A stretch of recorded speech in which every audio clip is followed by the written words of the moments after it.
Hey, I'm Pastor Landon. Hey, I'm Pastor Joshua. Welcome to the cutting room floor. Welcome to the cutting room floor. Today, we are going to be beginning a new series that we are very excited about, looking at the life of David. David, the life of a king. David had a lot of different stories that we're going to be covering, high moments, low moments, and everywhere in between. But we're going to begin this series looking at the reality of the call of God. God had called David and anointed David for a specific role. And we see this in 1 Samuel chapter 16, verses 1 through 13. So as we begin this conversation today, in a world that looks at all the external factors to determine value, how does God examine and call his children into purposeful roles of ministry? I love the scriptures because they reveal who God is, but through the lives of people. And we see the raw and reality of humanity in that. And so right here in these verses, we're experiencing Samuel looking for the next king of Israel. Saul has been rejected as the king, and God is going to anoint a new king.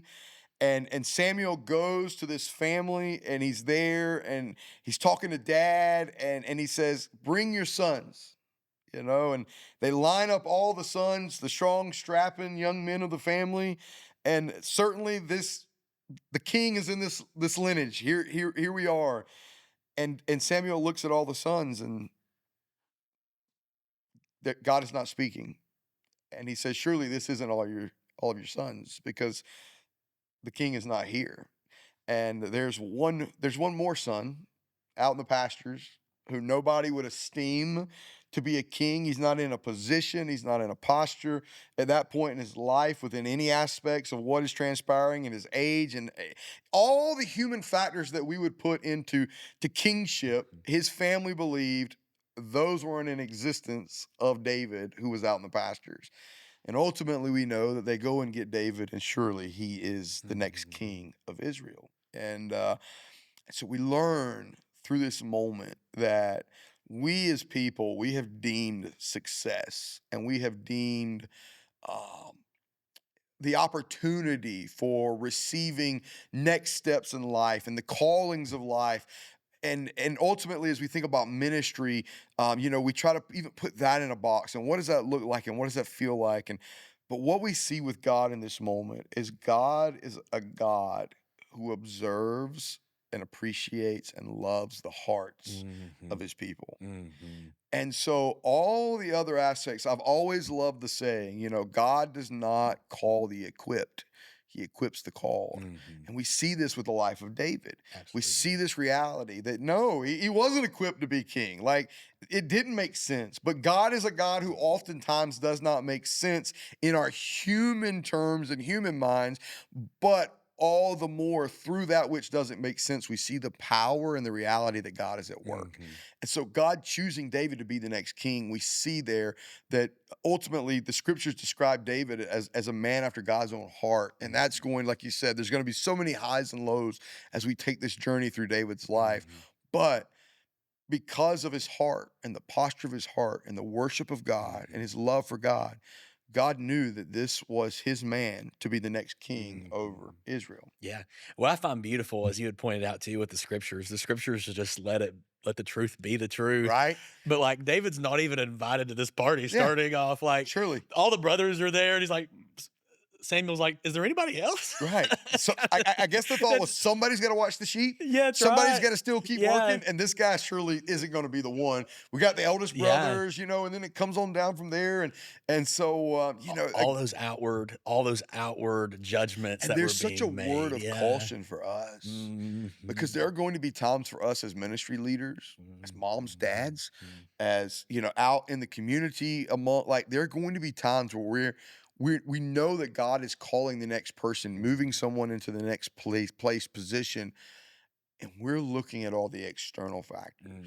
What's the resume look like? How many years of experience do they have? What talents do they have? What can they bring to our table? Like, there's so many different ways that we try to categorize what makes a person the opportunity's right for that person. When God says, if that's the person that I believe is right for the role, then Mhm. that person is the right person. No Yeah. one else will be successful or do, Mhm. what God has called to be done except for the person that he has for that position. So we have to be very careful through prayer Mhm. to seek those who God is calling Yeah. into certain positions and certain roles of life, and they unfortunately David's family just missed that. Yeah. It And did. we too, we miss that too many times. Mhm. And so just trusting that God looks at the heart. So even for us, what are the aspects of a person that we're looking at when we're trying to deem readiness, when we're trying to deem, next steps and next movements within a person's life? Are we Yeah. looking at the external factors, or are we helping to examine the heart and make sure that their posture and Yeah. position is right before God before anything else Yeah. takes place? Let me ask you this. We'll go ahead and head that direction with this, but is God still calling today? And then let's unpack that a little bit together. Yeah. Absolutely. I think the answer to that question is a resounding yes. Yeah. We see God at work calling in, Mhm. placing very specific calls in the lives of his people. And I think you and I both, we sit here in these seats today because God called. Mhm. And I tell people all the time, what I do is such a blessing and a gift from God, but it's not something I would have chosen under my own free will and under my own Mhm. power in that one sense. But God showed up when I was 16 years old. God began to work in my heart, and he began to move. And I was on a mission trip in Pennsylvania, Driftwood, Pennsylvania. Nobody knows where that is. Little valley community there in Pennsylvania. And I was doing a vacation Bible school there among with some children that lived in that community. It was a poor community, and through that week, God showed me the effects of his gospel in the lives of people, and him calling me to do that Mhm. full time in vocational ministry, and doing that in such a way that my life was going to be surrendered fully to this reality of living in gospel ministry through every aspect, and leading the church and walking alongside those who were in the church, and pointing the church to the things that are true of God, and teaching and growing and discipling. And that all began at 16 years old within Mhm. my life, this very real call from God. There were times that I pushed back on that call. I ran from that call. We don't have time to go into all those aspects. But what I do know is that God continually pursued me in that call. And every Yeah. time I tried to remove myself or get away from it or go, God, or even, okay, God, like I'll do gospel ministry, vocational ministry, but I'm going to do it this way. He Mhm. still continually showed up and said, Yep. it's not what I'm calling you to do. Yeah. And until I fully surrendered into that call, which is now a pastor who preaches and teaches the word of the Lord and ministers the gospel faithfully and loves people with the gospel, until I fully surrendered there, did I fully experience just the joy of living in the call that God had given to me at Yeah. 16 years old. Yeah. I was smiling there too when you were talking because it was like there's some of those things that you were saying that are true of my life too in Yeah. that calling. For me, what that looked like, and I've had, there's different ways that God calls. It's not always going to look the same. I think there are sometimes some very similar aspects of the call. Like, for example, I believe in both of our stories, there's somewhat of a leap of faith required 100%. when we surrender to that call of what comes next, of stepping out, trusting God, um, whatever comes. But what that looked like for me specifically was in Nicaragua. Had just graduated high school, so just finished up senior year of high school, and I was able to intern with some missionary friends of ours in Nicaragua for 6 weeks. And while I was there on the mission field, I was able to preach for the first time, and being able to preach for the first time through an interpreter. But there were several times where I was able to speak, and I can vividly remember leaving the church for one of those times. We're driving back to the missions home and all that, and I'm driving with the missionary, and I'm looking over the fields of Nicaragua, and it's one of those times in my life I didn't verbally hear God, but it was so clear what he was communicating that it was like he was shouting. Mm, But it was very much of like, "This is my purpose for your life." And then that call continues as you surrender to that call and all those sorts of things. And then at the beginning, I had a very similar line of thought because I was listening to some advice that I thought was wise at the time, which was, "Well, this is great, but what about a backup plan?" So, right. do kind of surrender partially Yeah. as long as there's a parachute attached with that Sure. surrender. Absolutely. The parachute, Oh, wait, regardless no, to say, abort mission, you the know? parachute didn't work. Right. And so Sure. it was in that moment when, you like, throw away the parachute Yep. and you just take it off and throw it to the side, that the calling became much more clear and even, empowered, in that sense in my life. But then, as God leading through different seasons of life with that calling, and how that calling has always stayed the same, and then how that calling has changed or looked different in different seasons, but that call has always been clear. Yes. There's always been that sense of purpose and direction Yeah. in that call. Anything else you want to add there? Yeah, as you're talking, I'm sitting here thinking of just the beautiful gift from God, the journey that I've been on with Him through that Hmm. call, and the mistakes I've made, and the grace I've Hmm. experienced, and by His grace too, the opportunities that I've had to do His work, and the impacts that I've had, and the testimonies that I've heard. Like, again, none of this is of me. I would have chose none of Hmm. this. This is all Yeah. God showing up Mhm. in my life, and what I would say is, I believe that God is calling everyone. Yeah. Again, as we live as Christ followers, the call to make disciples, I mean, that is true of Mhm. all of us. There's a very distinct call from God. How we live that out looks differently in all of our lives. Mhm. But again, that is involved of living within the church. And I believe that God, through his people, that he's putting direct calls on their life to live Mhm. out the ministry and the mission that God has called all of us to. And so and what I heard there from you was same also is true of my life, is when that call existed.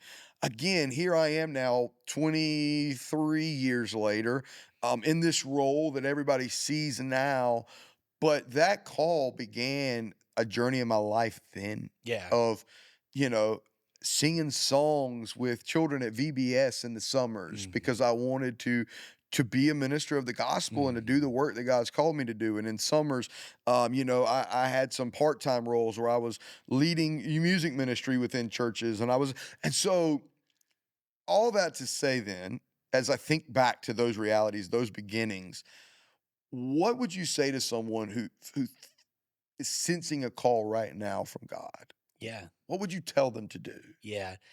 My first advice there, I got a couple different things I would suggest. One is to talk to somebody. Talk to somebody you believe to be a mentor in your life. Talk to someone who can help with some spiritual direction there. They'll be able to help guide you through this because they've experienced something similar. Once again, those calls can look different, but there are going to be similarities there, to where I would say seek out godly wisdom and godly counsel on determining that call. Secondly, with seeking out someone to speak to, then I think there is a level of patience in that call, waiting and testing of that call. If it's a genuine call of God, it will persevere. Right. A genuine call of God, you can scratch and scratch and scratch, but it'll never go away. Right, and that's why I think, like, we Yeah. talked about that those initial, like, we're doing the vacation Bible schools in the summer. We're going Mhm. over here. We're doing and in essence, you're putting that call to the test, Yeah. because at some point it's kinda like, "All right, this doesn't feel right," or, "I can't not do Yeah. this," And it has to be more too than just "Oh, I'm interested in this Right. right now, Yeah, and then tomorrow yeah. is different." So I think there is a level of you having to parse out and determine on that One of the call. hardest parts of Yeah. ministry, and I'm just gonna say it the way it is, a lot of people see the glamorous sides of it. Yeah.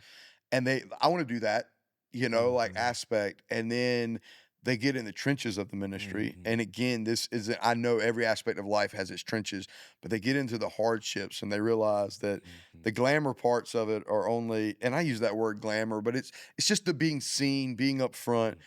It's just a portion of it. It's a small Mhm. part, and ministry is hard. It is hard. And so it's, if you start in ministry being seen, if that's the first place, Mhm. I would check that. Yeah. I would seriously pay attention to that. Like, Yeah. if your initial places of serving are behind in places where you're not being seen, you're helping, like, there's probably a good indicator that your heart's in the right position. But if it's just that I want to get up in front of people and talk, Mhm. check that. Absolutely. And I experienced that a lot with folks. It's kind Yeah. of like, and because honestly, I'm in front of people preaching the word of God. I've got nothing else I want to say. I want to preach and teach the word of God, Mhm. and I'm only there because he's called me to it. Yeah. Otherwise, I wouldn't. Yeah. That's not the position that I would seek out for my own life. It's not even Yeah. true of my personality. I'm more introverted. Like, I'd rather just be sitting down, Mhm. but that's not what God called me to do. Yeah. And so therefore I've got to step into that. And Yeah. so the call of God then, how does that play a part in the longevity of Yeah. ministry? One other thing I wanna add on the, Sure. previous question is the other thing I would suggest there is also you don't have to wait to get equipped. If you're Right. feeling the call of God, if you've sought out godly counsel, you've determined that this is a genuine call, go ahead and begin that equipping process. For Absolutely. us, that was Bible college and seminary and degrees. That may not be the case for you, but that call to grow in knowledge of the holy, you can begin that process, whether that be with a mentor, whether that be through discipline and through what you're taking in, all those things. You can begin that process of equipping when you're 17, when you're And we 16. see that with Yeah, David's life. God correct. began to equip David, But correct. and so, and I Mhm. believe that's true. If God is calling us, he will begin equipping us. Yeah. And that's where that, again, he works so beautifully, but getting in kind of into the shallow end of ministry, seeing, feeling, Mhm. experiencing, and all the while he's equipping. And as we grow in our maturity, he starts to give us some more, And Yeah. so when we handle, little bits well, I believe that, in his grace and in his mercy, he begins to add to that the Yeah. responsibility that he's called us to. And so and within that, I believe so fully and firmly that that call is so important, especially Yeah. for those who are called to vocational, full-time gospel Yeah. ministry. Because without the call of God, we've all experienced it. We wake up on a Monday morning, and if it weren't for the call of God, Yeah. we're running in the opposite Yeah. direction. But Well, because of God, yeah, and to answer that question, Charles Spurgeon had said this, but if you can do something along the lines of this, if you can do something else, do it. And at first I had heard that and I was like, that sounds wild. But then having been in ministry now and having experienced the call and that reality of the call, there's a lot of truthfulness to that reality because ministry is just hard. There is a perseverance required in ministry that absolutely necessitates the call of God. If the call of God is not present, you will fold and you absolutely, will fall short. absolutely, So that call of God is a necessity in the perseverance of that ministry role in the life of a pastor. absolutely. Anything else you want to add there? I think that's all wonderful. And as you're listening today or you're watching Mhm. here with us and you sense that God is placing a call on your life, we would encourage you. Find that trusted person that you love, that Mhm. God's placed within your life. Have a conversation. Begin exploring, begin talking because God is calling you. Life is not going to be right until you receive Mhm. and live in that call. But also at the same time, as all Christ followers, we're all called. And so living in that call to go and make disciples and experiencing that and doing what God has called and living in that obedience, I pray that's true for all of us. And just knowing that God equips us. So many of us, that's where I feel every day. I wake up every day and I'm not sufficient for the task that God has for me. But God is sufficient for those tasks, and He will give us what we need. And He looks at our hearts and He wants to find a posture of us trusting Him. So I pray that's true of the posture of your heart this week and every week, and that God will find you there waiting and you're surrendered fully to Him, living in that call that He's called you to. We hope you have a wonderful week. We look forward to seeing you next week on the cutting room floor. God bless you.